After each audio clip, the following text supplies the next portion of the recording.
4 drones de ataque iraníes acaban de despegar hacia el punto de estrangulamiento petrolero más concurrido del planeta, apuntando directamente a los buques tanque, las rutas de navegación y a una quinta parte de todo el suministro mundial de crudo. Y cada uno de ellos fue destruido antes de que siquiera se acercara. Así es como empezó esta mañana sobre el estrecho de Hormuz. 4 drones iraníes de ataque unidireccional fueron lanzados desde la costa sur y se dirigieron directamente hacia la vía navegable, corriendo hacia los buques tanque, los cascos y las rutas marítimas que mueven aproximadamente una quinta parte del petróleo del mundo cada día. Pero esos drones nunca llegaron porque el ejército de EE-U tenía algo que decir al respecto.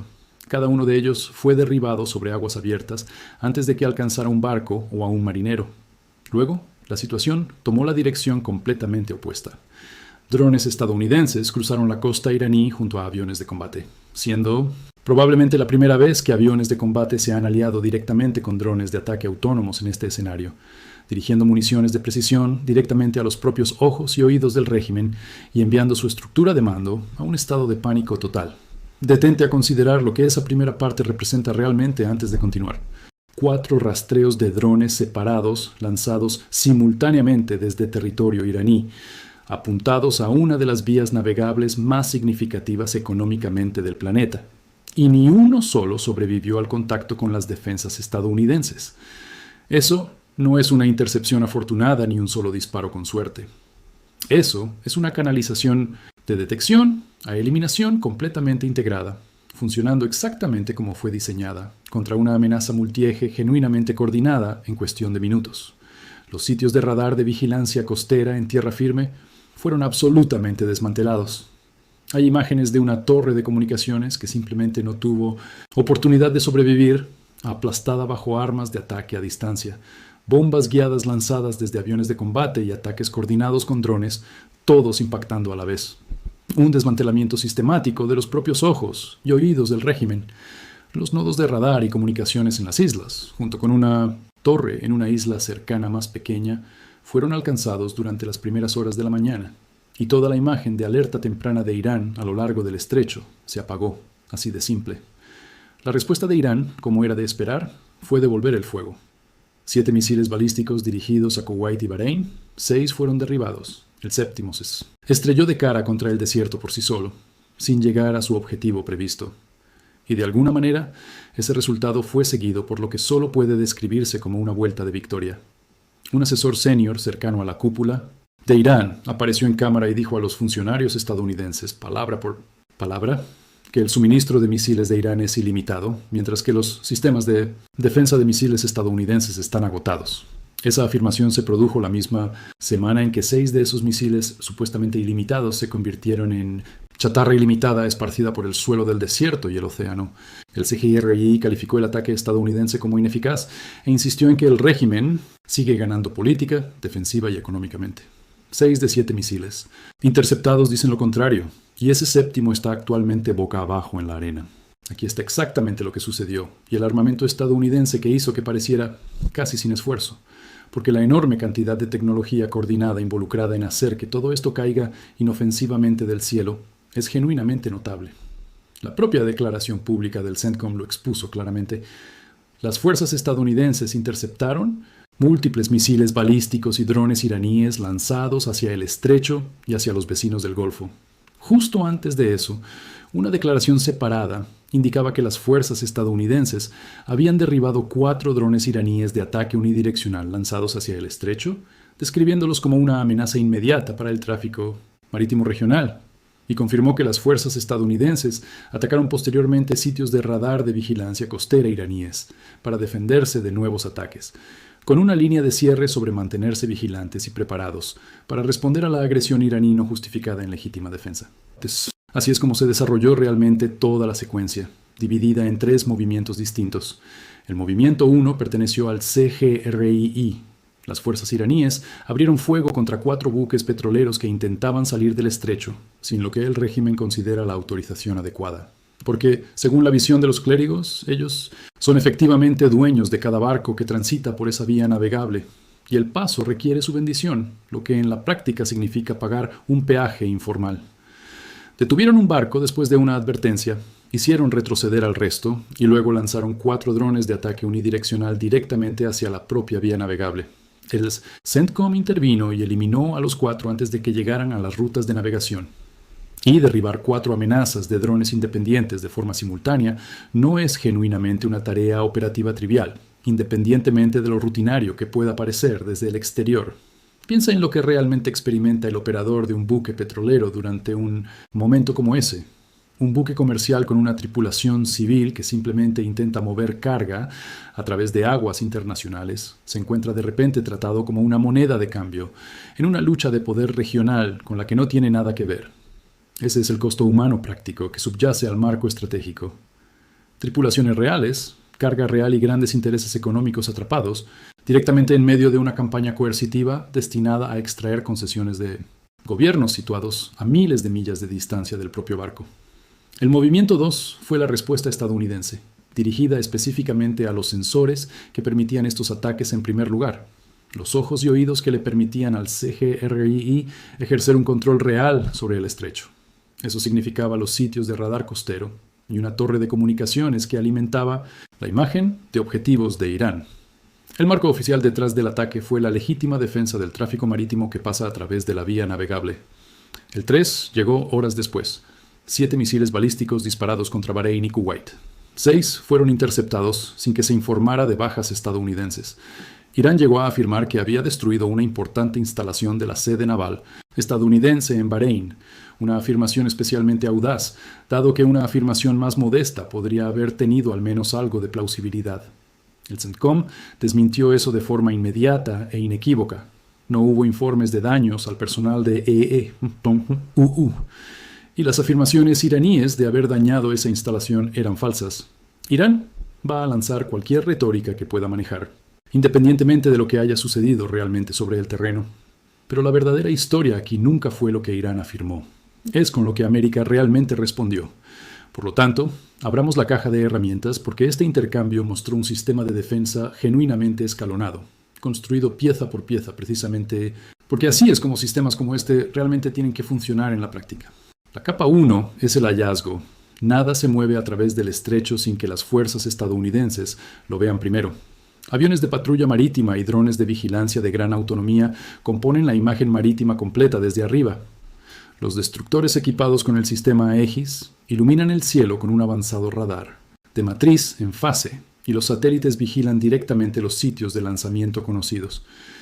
Para cuando un dron iraní deja la playa, su trayectoria ya está trazada en una pantalla a bordo de un buque de guerra estadounidense, con una tripulación completa observando cómo se desarrolla todo en tiempo real. Del sensor al tirador. Ese es todo el juego y con frecuencia se gana antes de que el dron haya terminado de encender su motor. Porque una vez que identificas desde dónde se lanza un dron, generalmente también sabes dónde está preparada el resto de esa oleada en particular. Y estos drones raras veces operan de forma aislada, tienden a lanzarse en lotes coordinados de una docena o más desde la misma ubicación costera. Esta capa es posiblemente la parte menos visible de toda la operación, y también la más decisiva. Un sistema de defensa que solo comienza a reaccionar una vez que una amenaza ya está en el aire y cerrando distancia hacia su objetivo siempre va a estar jugando a remolque, forzado a intercepciones apresuradas y de mayor riesgo bajo la presión del tiempo. Un sistema que identifica la amenaza antes de que ésta abandone el suelo llega a tomar una decisión mucho más tranquila y mucho más económica sobre cómo y cuándo responder. Ese es todo el valor operativo detrás de apilar satélites, aviones de patrulla y radares a bordo de buques en una sola imagen continua.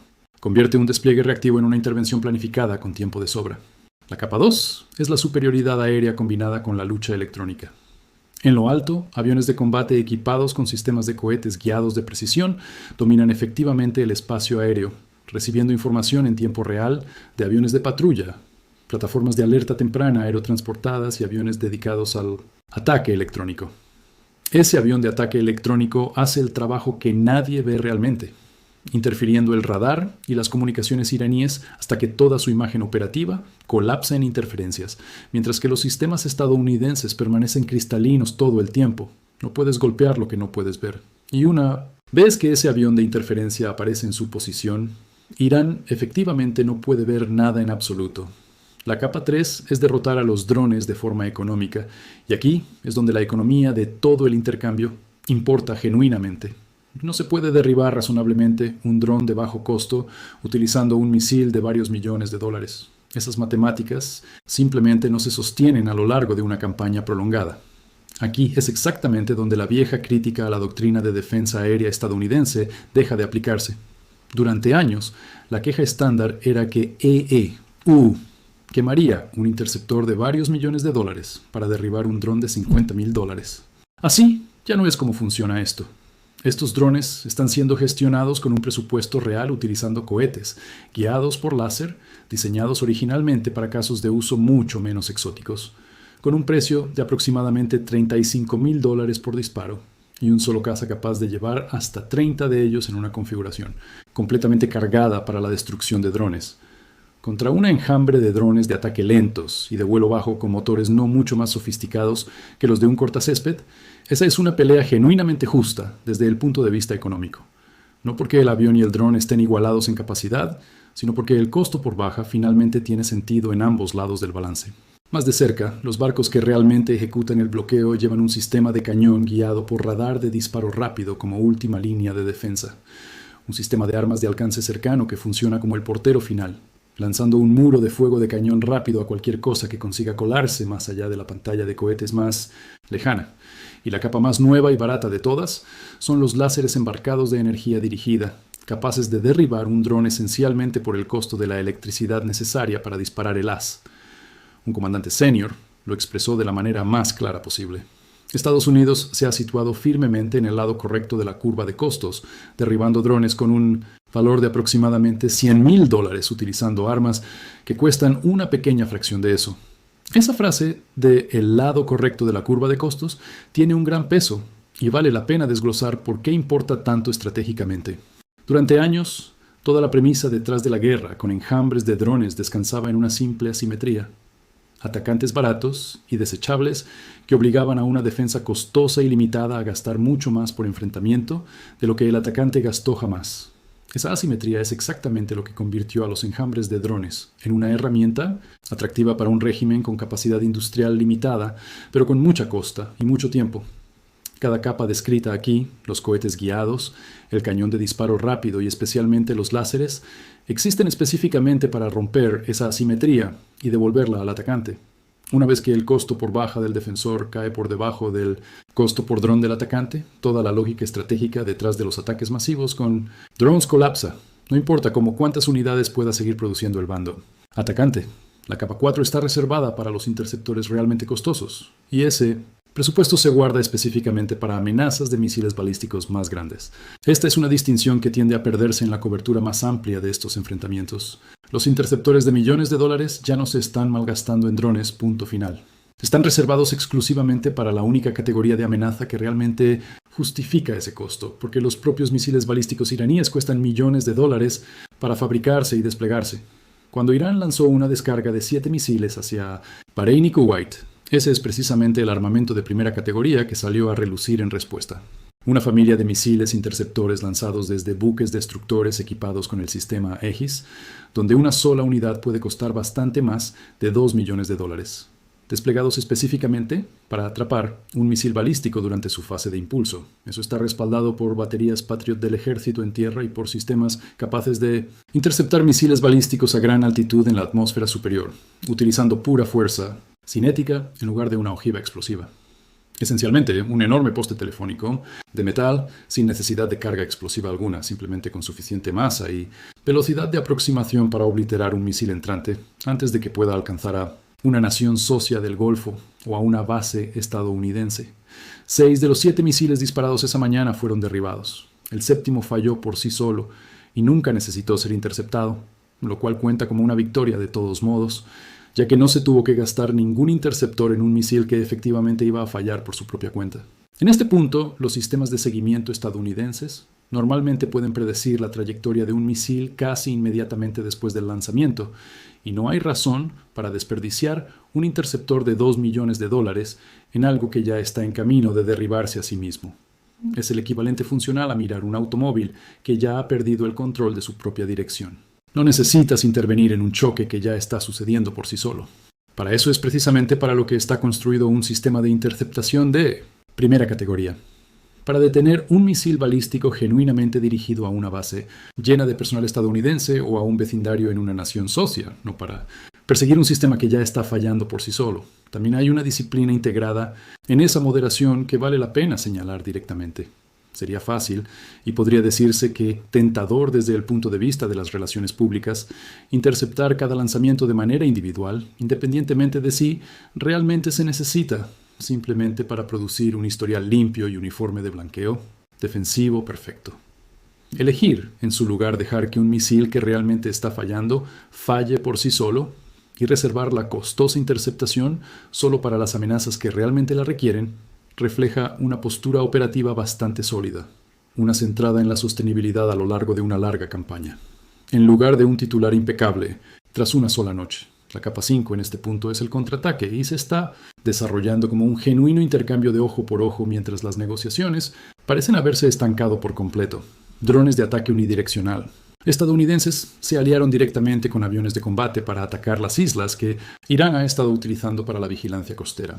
El candidato destacado detrás de este ataque en particular es un dron de ataque estadounidense diseñado específicamente para este propósito, especialmente dado que el propio Irán reconoció públicamente haber sido alcanzado por lo que describió solo como un proyectil. Es muy probable que sea una referencia a esta plataforma exacta, un arma de ataque a distancia capaz de lanzarse directamente desde múltiples tipos de cazas de aproximadamente $35,000 por unidad, pilotada por una fuerza de tareas de ataque dedicada, construida específicamente para atravesar una instalación de radar de defensa aérea con una ojiva. Es esencialmente el propio diseño de dron kamikaze barato de Irán, reingenierizado, rebautizado, actualizado, con una coordinación de enjambre e inteligencia de objetivos considerablemente más avanzadas, y luego enviado de vuelta contra el régimen que originalmente lo construyó. Ahora pasemos a la lectura estratégica detrás de todo esto, porque el patrón importa más que cualquier titular individual. Lo que vale la pena observar de cerca aquí no es la cobertura de noticias del día a día, es el patrón subyacente que se repite a través de cada enfrentamiento.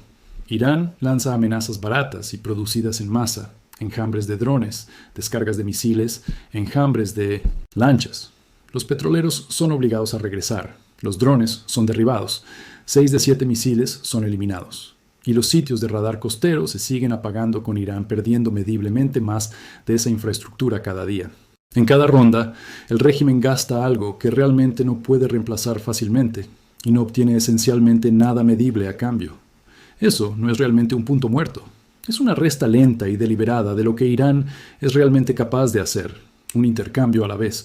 Lo que el régimen realmente necesita debajo de toda la retórica es oxígeno, específicamente acceso a miles de millones de dólares en activos actualmente congelados y un alivio significativo de las sanciones antes de que su propia economía colapse por completo bajo la presión. Ese es el verdadero motor detrás de los continuos ataques. Cada provocación es esencialmente una moneda de cambio que lleva una ojiva, diseñada para hacer que el costo político de la continua negativa sea más alto que el costo de terminar cediendo. El problema para Irán es que estas monedas de cambio se siguen barriendo del tablero antes de que puedan canjearse por algo. Cada dron que es derribado y cada misil interceptado es una moneda de cambio que simplemente se evapora sin forzar jamás concesión alguna. Eso plantea la pregunta obvia de cuánto tiempo puede Irán mantener esto de manera realista. El bloqueo más amplio que ya está en efecto en toda la región está aplastando de manera constante la economía iraní, según se informa, cortando cientos de millones de dólares al día, que de otro modo fluirían directamente al régimen y al CGRII en particular. Cada ataque que degrada un sitio de radar, cada misil interceptado y cada dron que nunca pasa de la línea costera representa tanto una pérdida militar directa como un ajuste adicional de esa tenaza económica más amplia. Ninguno de los dos puntos de presión existe de forma aislada del otro. Tanto la degradación militar como el estrangulamiento económico se están reforzando mutuamente de forma simultánea. Cada ataque hace que el siguiente sea algo más fácil y la posición subyacente del régimen sea algo más débil de lo que era el día anterior. Hay un problema estructural más profundo integrado en todo el enfoque de Irán aquí, más allá del costo inmediato de cada intercambio individual. Una estrategia construida alrededor del volumen, y la persistencia solo funciona si el volumen en sí sigue siendo sostenible, y la persistencia produce eventualmente algún tipo de concesión. Ninguna de las dos condiciones se está cumpliendo actualmente. La infraestructura de radar y comunicaciones que hace posibles los lanzamientos coordinados de drones y misiles está siendo desmantelada sitio por sitio más rápido de lo que plausiblemente se puede reconstruir bajo las sanciones actuales y la presión económica. Y las concesiones que el régimen realmente busca, activos descongelados, sanciones levantadas, alguna forma de legitimidad internacional restaurada, no muestran signos de materializarse en respuesta a la continua escalada. En todo caso, cada ronda adicional de este intercambio fortalece la posición negociadora de Washington en lugar de debilitarla, porque demuestra en tiempo real, públicamente, cuán poco daño puede infligir realmente el arsenal restante de Irán contra una defensa estratificada y completamente preparada. Considera el efecto acumulativo de lo que realmente se está perdiendo aquí, más allá de las armas inmediatas en sí. Cada sitio de radar que se apaga no solo elimina esa pieza de hardware del tablero, degrada la imagen general de alerta, haciendo que cada lanzamiento posterior sea menos coordinado y peor sincronizado que el anterior. Cada misil interceptado elimina no solo esa unidad específica, sino una porción de un arsenal que tomó años y un gasto considerable construir en un momento en que las sanciones hacen que reemplazar ese arsenal sea dramáticamente más difícil de lo que habría sido anteriormente. Esto no es una serie de intercambios aislados que se reinician a cero cada mañana. Es una degradación acumulativa y progresiva, donde las pérdidas de cada noche hacen que la respuesta de la noche siguiente sea mediblemente más débil y menos coordinada de lo que habría sido de otro modo. Esa dinámica acumulativa también explica por qué el régimen sigue escalando en lugar de pausar para reevaluar, incluso cuando los resultados siguen aumentando en una sola dirección. Un gobierno que se detuviera ahora estaría concediendo efectivamente que la estrategia ya ha fallado. Y admitir eso ante su propia población conlleva su propio riesgo político grave para un liderazgo que ha apostado su legitimidad a la proyección de fuerza. Por lo tanto, el incentivo, perversamente, es seguir presionando hacia adelante independientemente del resultado del campo de batalla, porque detenerse se parece a la derrota con la misma claridad que perder. Eso es parte de lo que hace que este enfrentamiento en particular sea tan difícil de resolver rápidamente solo mediante la presión militar. El régimen puede seguir absorbiendo pérdidas específicamente porque reconocer esas pérdidas públicamente sería políticamente más costoso que seguir manteniéndolas. Esa es en última instancia la historia que se esconde detrás de todos los ataques individuales, interceptaciones y afirmaciones retóricas que se han intercambiado esta semana. No es realmente una contienda sobre un solo petrolero, un solo sitio de radar o una sola descarga de misiles. Es una demostración lenta y metódica de que una estrategia de denegación costera cada vez más desesperada, construida para una era diferente de la guerra naval, simplemente no tiene respuesta para una arquitectura defensiva diseñada específicamente en torno a sensores estratificados, contramedidas baratas para amenazas baratas y contramedidas costosas reservadas exclusivamente para amenazas realmente costosas. Cada noche que este patrón continúa, esa brecha solo se hace más grande y la lista de opciones del régimen se sigue acortando. La incómoda verdad para el liderazgo de Irán es que ninguna de las piezas individuales de este sistema es secreta o particularmente novedosa por sí sola. La defensa aérea por capas, la guerra electrónica, el emparejamiento de municiones, adecuado al costo. Estos son conceptos que han existido en la doctrina militar durante años. Lo que ha cambiado es que todos ellos se están ejecutando simultáneamente, en condiciones de combate real, contra un adversario realmente determinado. Y los resultados se están haciendo públicos casi tan rápido como suceden. Ya no queda ambigüedad detrás de la cual cualquiera de las partes pueda esconderse. Los números de interceptación son públicos. Los sitios de radar que se apagan son visibles en imágenes de fuentes abiertas en cuestión de horas. Y esa transparencia en sí misma puede terminar siendo tan trascendental como cualquier sistema de armas individual, involucrado porque le quita al régimen la capacidad de controlar su propia narrativa sobre cómo va realmente este enfrentamiento.